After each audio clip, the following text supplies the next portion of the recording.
Selamat malam, saudara-saudari dalam Yesus Kristus. Selamat bertemu kembali dalam renungan malam. Ye shall receive power atau engkau akan menerima kuasa oleh Ellen G. White, tanggal 14 Agustus 2025. Mari kita berdoa. Bapa kami yang di sorga, satu-satunya Allah yang benar, yang kami sembah melalui anak-Mu yang tunggal, Yesus Kristus. Pada malam ini kami bersyukur dan berterima kasih oleh sebab penyertaan dan perlindungan Bapa sepanjang hari hingga malam ini dalam aktivitas dan pekerjaan kami. Mohon karuniakan Roh Yesus Kristus dalam hati kami sehingga dapat mengerti firman-Mu dan menghidupkannya dalam kehidupan kami sehari-hari. Besertalah dengan kami sepanjang malam ini. Kami persembahkan doa ini di dalam nama Yesus, Tuhan dan Juru Selamat kami. Amin. Renungan malam ini akan dibacakan oleh Saudari Ashley Tambunan. Kepada Saudari Ashley, kami persilahkan. Selamat malam. Renungan malam kita pada hari ini tanggal 14 Agustus 2025 berjudul Membangun di atas fondasi. Ayat inti kita diambil dari Efesus 2 ayat 20. Yang dibangun di atas dasar para rasul dan para nabi, dengan Kristus Yesus sebagai batu penjuru. Janganlah ada orang yang merobohkan fondasi kebenaran yang telah membentuk kita. Allah telah memimpin umat-Nya maju selangkah demi selangkah, meskipun ada jebakan kesalahan di setiap sisi. Di bawah bimbingan yang luar biasa dari sebuah pernyataan yang sederhana, beginilah firman Tuhan. Sebuah kebenaran telah ditegakkan dan telah melewati ujian pencobaan. Ketika orang-orang bangkit dan mencoba menarik murid-murid untuk mengikuti mereka, hadapilah mereka dengan kebenaran yang telah diuji seperti api. Dan tuliskanlah kepada malaikat jemaat di Sardis, inilah firman Dia, yang memiliki ketujuh roh Allah dan ketujuh bintang itu. Aku tahu segala pekerjaanmu. Engkau dikatakan hidup, padahal engkau mati. Bangunlah, dan kuatkanlah apa yang masih tinggal yang sudah hampir mati, sebab tidak satupun dari pekerjaanmu aku dapati sempurna di hadapan Allahku. Karena itu ingatlah, bagaimana engkau telah menerima dan mendengarnya. Turutilah itu dan bertobatlah.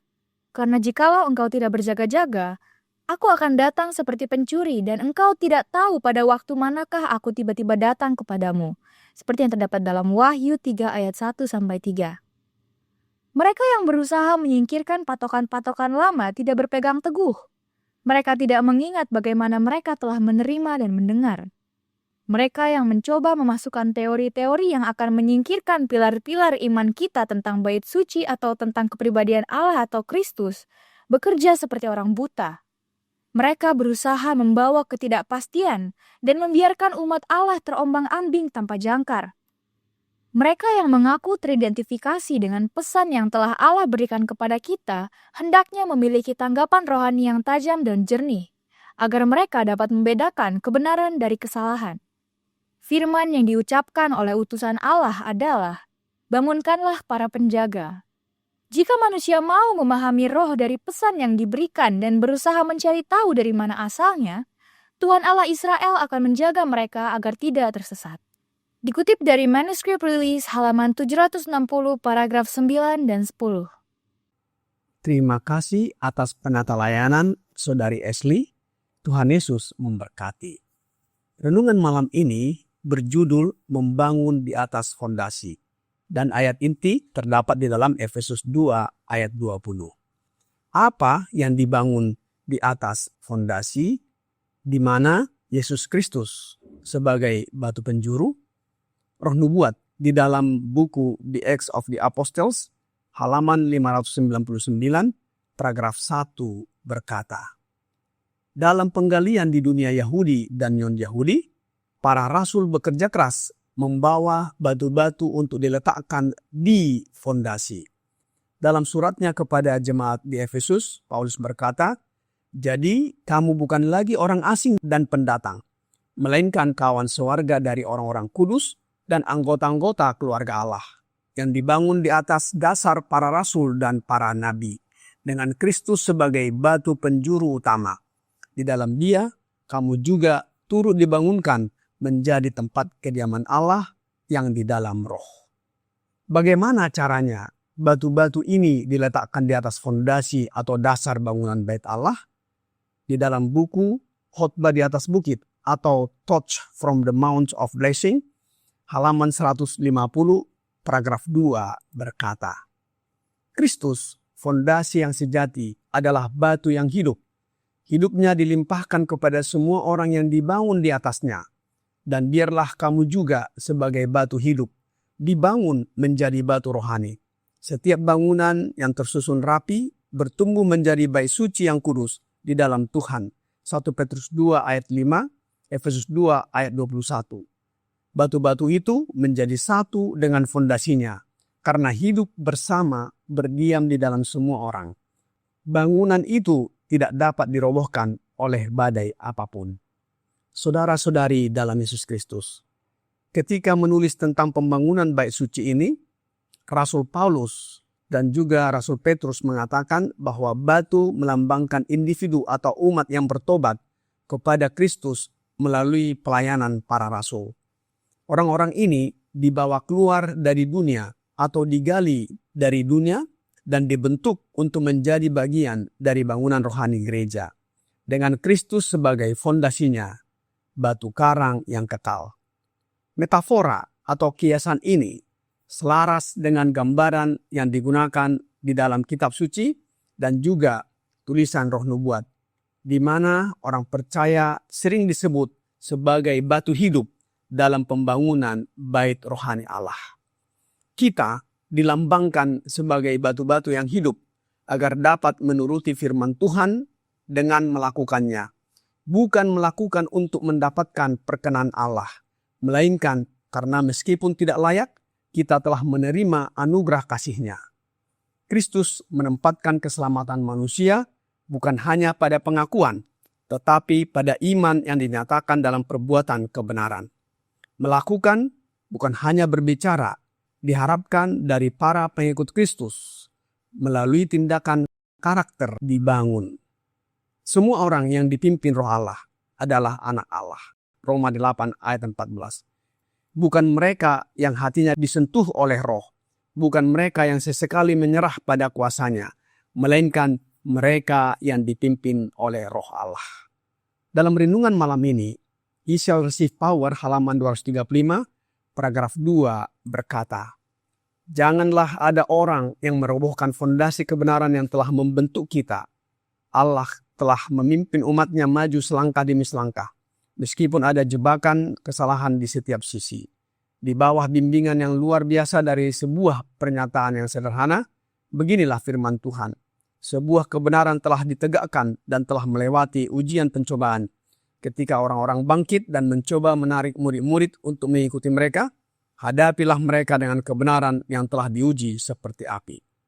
Renungan malam ini membangun di atas fondasi adalah perluasan dari prinsip-prinsip yang dijelaskan dalam Efesus 2 ayat 21, 1 Petrus 2 ayat 4 dan 5, dan Wahyu 3 ayat 1-3.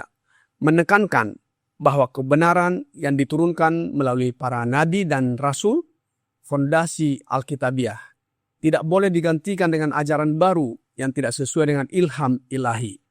Sama seperti Kristus memperingatkan Sardis, Ellen White menyerukan pembaharuan rohani dan kewaspadaan karena bahaya penyesatan sangat nyata. Yang membedakan umat Tuhan sejati adalah berpegang teguh pada pilar-pilar iman. Salah satunya doktrin Bait Allah atau Ka'bah. Doktrin Ka'bah mengajarkan tentang pelayanan Kristus di bait suci sorga. Menyingkirkan doktrin ini berarti menghancurkan fondasi yang dijelaskan dalam Efesus 2 ayat 21. Nyonya White menyamakan hal ini dengan menyeret umat kepada kebingungan dan kehilangan jangkar rohani, serta bekerja seperti orang buta. Di dalam sejarah pergerakan Advent, ada beberapa orang yang mencoba untuk meragukan dan menyingkirkan mengenai doktrin ajaran bait suci atau bait Allah atau Ka'bah ini. Salah satunya adalah A.F. Ballenger. Nyonya White menuliskannya di dalam naskahnya, manuskrip rilis nomor 760 tahun 1905. Siapakah A.F. Ballenger ini? Nyonya White menyebutkannya sebagai Elder A.F. Ballenger. Sedikit saya kemukakan biografi daripada Ballenger dan ajarannya sebagai berikut. Nama lengkapnya adalah Albion Fox Ballenger yang hidup tahun 1861 sampai 1921. Adalah seorang pendeta dan penulis gereja Masih Advent Hari ke-7. Ia lahir di Illinois dan memulai karir sebagai guru, lalu menjadi pengkhotbah setelah mendapat lisensi. Ia juga sempat kuliah di Battle Creek College dan menjabat sebagai Sekretaris National Religious Liberty Association serta asisten editor majalah American Sentinel. Sekitar tahun 1900, Ballenger mulai mengkaji ulang doktrin Advent tentang pelayanan Kristus di bait suci sorgawi. Ia berpendapat bahwa Kristus masuk ke tempat Maha Kudus segera setelah kenaikannya, bukan pada tahun 1844 sebagaimana diajarkan gereja. Selanjutnya, pandangan ini disampaikan dalam sidang umum tahun 1905, namun ditolak oleh komite gereja dan dikecam keras oleh Ellen G. White yang menyatakan bahwa pandangannya sesat dan menyesatkan. Ballenger dipecat dari denominasi setelah menolak menarik pandangannya.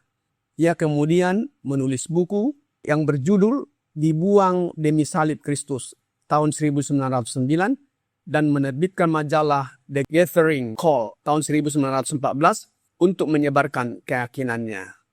Lebih lanjut, pandangannya tetap kontroversial, namun terus dihidupkan kembali oleh tokoh-tokoh Advent lainnya seperti W. W. Fletcher, L.R. Conradi, dan W. W. Prescott dan Desmond Ford.